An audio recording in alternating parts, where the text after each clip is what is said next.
Welcome back, everybody. I'm Nick. That's John. I've been here the whole time. And today we're talking caught stealing. And if you're curious about what a horrible explanation for this movie would be, I got you. Guy hates cats. A bunch of stuff happens. Guy loves cats.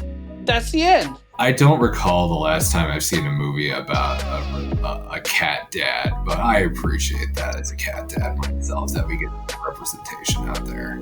All right, thanks for coming, everybody. Make sure to like, comment, subscribe. I'm glad I could be here for this one, and we'll see you next time on whatever this fucking channel's called. Alter Ego Bros. Alter Ego Bros. All right, so starting off, I want to talk about our feelings about this movie. I think my opinion was very optimistic just from the trailers. I don't think I had the majority opinion on that going into the theater. And I think your feeling when we had talked beforehand was a bit more what general audiences are going to feel for this movie. So can you explain what you were feeling and whether or not your feelings were addressed in the movie? Yeah, so my initial reservations with this movie kind of came with the trailer as well. Like, it did feel like something I've seen before, like hapless guy winds up in a situation that's too big for himself, and I was like, how is this movie going to differentiate itself from others within its own genre? And I'm still kind of figuring that out. I do agree. I think this is a movie that we've definitely seen before. I even wrote down in my notes that this is like The Big Lebowski, but tragic and dark.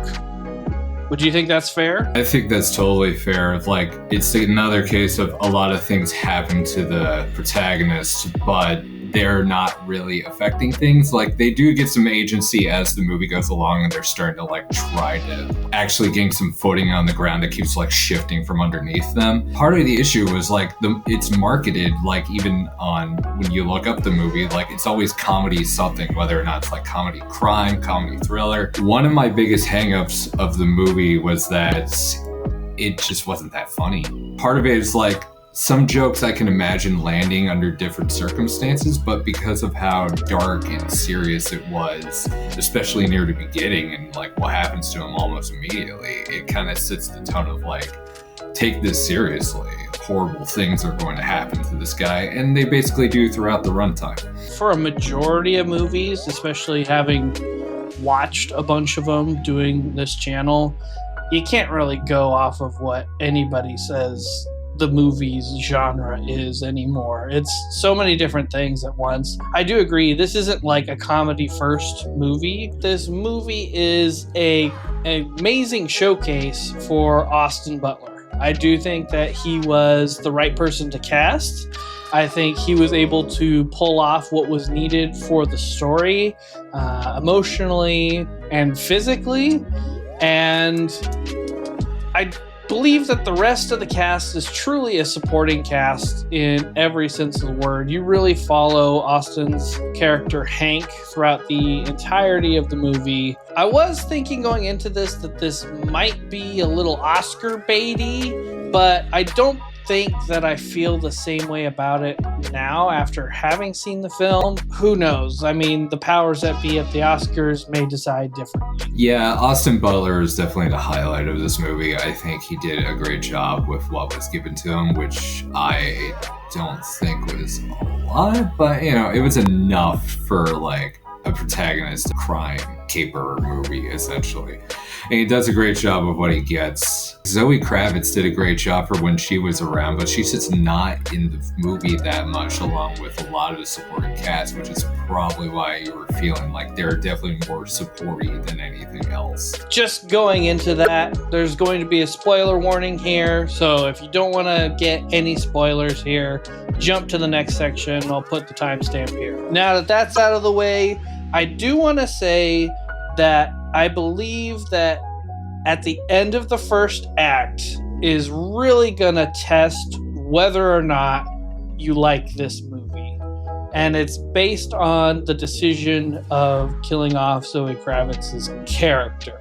Do you feel that this is another example of fridging? What's your feelings on that? I think it's definitely on the fence of fridging. Like, definitely a good motivation for a chunk of this. Like, I feel like he would have done a lot of this whether or not Zoe was dead. But what happened at the very end, especially with the two Hebrew gangsters, like, that was 100% because she died and he was feeling that kind of motivation. But it was helpful that she was at least around for the beginning part to, like, help establish, like, their relationship together. And it was a very strong relationship between the two of them, and a detriment to the movie that we lost that so early. Like, I thought that was going to be a good, like, motivating factor to keep us going through the movie, but now it's just another thing to, like, torture the protagonist with. I've never seen a protagonist this tortured since The Passion of the Christ. Like, just everything just keeps getting in this guy's face. Like, oh, this one cop is helping me, and oh, wait, the cop is also in on it. Oh, my stupid neighbor fucked that. It's just, again and again. Hank has an issue of trying to overcome his trauma with more trauma.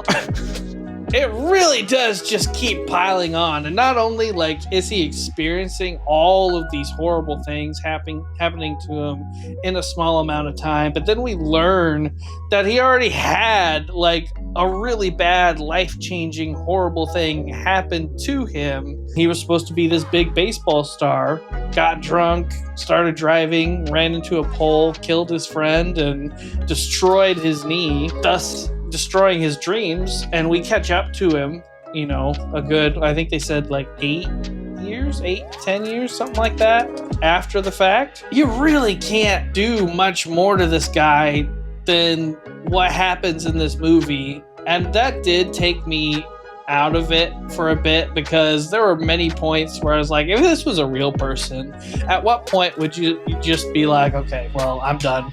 On to some positive notes about the movie. We've had some things to say about it.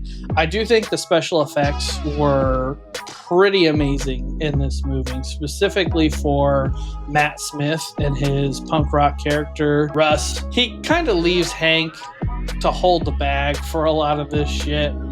And it's just it's a tragedy of errors is what it is. Like, things just happen over and over, and you think it's like Russ ditching them so that he doesn't get killed, but in actuality he was telling the truth the whole time, and so was Hank.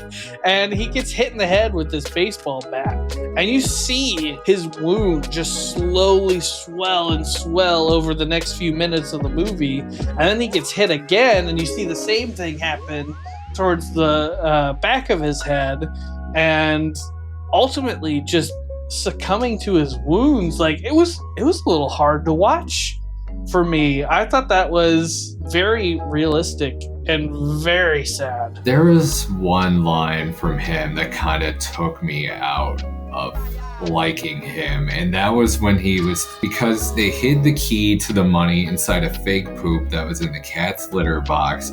He leaves the cat in the litter box to be taken care of by Hank, and then later he's like, I didn't think you would look in the litter box.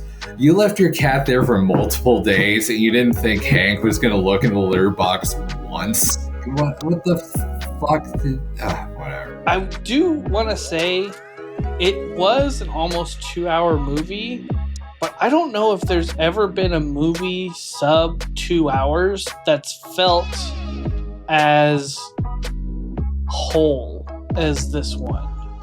What I mean by that was, like, I think the pacing for this movie was just spot on. I was shocked that they were able to pull off everything that happens in this movie, from the action sequences to all the exposition to the chase scenes and the revenge plot. It didn't feel like it was racing to get to the end and then just wrapping everything up. I do have to disagree with you a little bit. Like, I felt it definitely didn't rush, because to me it felt like it dragged a bit, from Hank dealing with Russ all the way to Hank dealing with the Hebrew gangsters. Like, to me, the Hebrew gangsters were kind of like extraneous characters a bit. I'm pretty sure they could have just been cut from the movie and just focused solely on Russian mob stuff. So that part kind of felt like it went on a little long for me, and I was kind of checking my time to be like, how much longer are we here for? It feels like we're getting near the end, but not quite.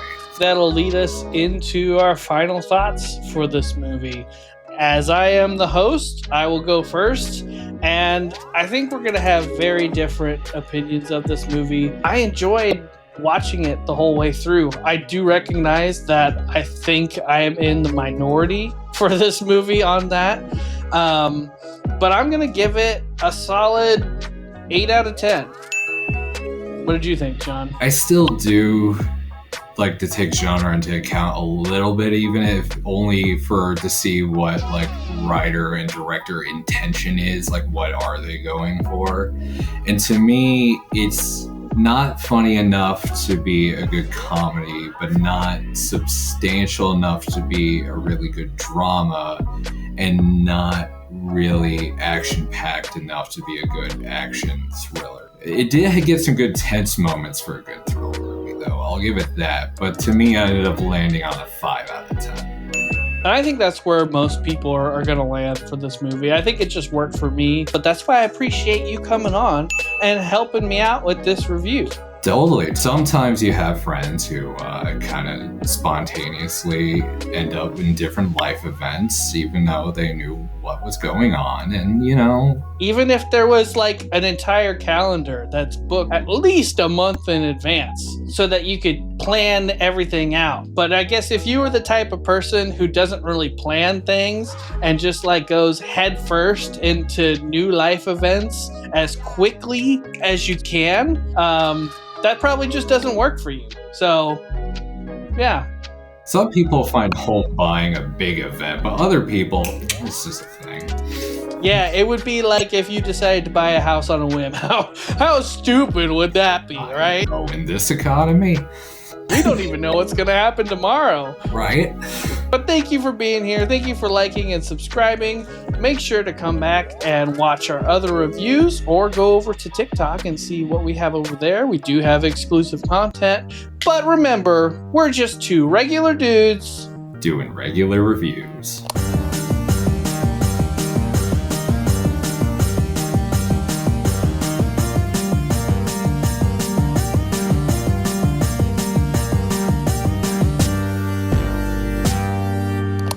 See, my dumbass, when I first heard him talking about the Giants, I was like, wait, isn't the Giants a football team?